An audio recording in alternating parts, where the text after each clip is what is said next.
pinabayaan na tayo ni Boss Tonyo. Malamang dito na tayo mabubulok. Bad trip. Busy lang yun si boss. Nakita niyong nakidnap yung anak ng mayor eh. Busy. Tsaka naniniwala ka dyan? Busy. Ano sabi mo? Siyempre, para ano? Para kawakan siya ng mga tao, di ba pare? Pwede. Paano yun? Anak, tutulong ka sa eleksyon ni Daddy ha. Pakidnap kita.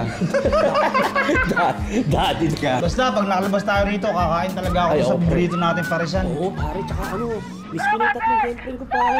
Kaya dahil, Galing Thailand. may ganun galing tayo. Kulot-kulot na hindi naliligo na ano. Palbat. Ay!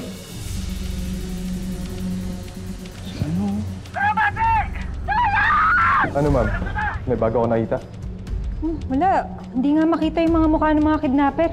Oh, nilalabo. Madam Beautiful! Madam Beautiful! Anong Madam Beautiful? Ayaw talaga lumabas dito, no? Ay, hindi po, madam, hindi po. Kasi, Napansin ko lang po kasi doon sa video. Parang pangalan yung Batsy eh. Ano? Ano? Hindi nila sinasabing sumibat sila. Batsy eh. Kailangan malaman to ni Lieutenant Conde.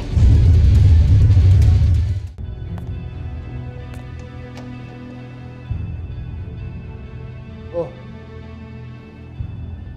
Ikaw na naman. Alam ba ni Chief itong ginagawa niyo? Hindi. Pero di ba gusto mo rin makisawsaw sa kaso ng San Isidro? Kailangan ko to i-report kay Chief. Sandali.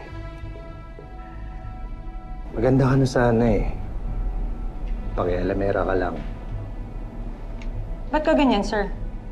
Kung makaasta ka, parang ikaw lang naapektuhan sa kaso, ah.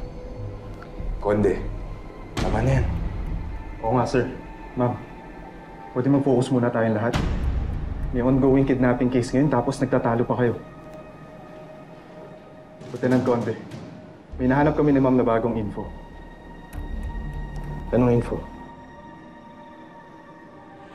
Yung nasa video ng pagdukot. Ang nabanggit niya pangalan ng kidnapper. Batsy? Na-encounter ko na itong pangalan na ito sa isang kong kaso.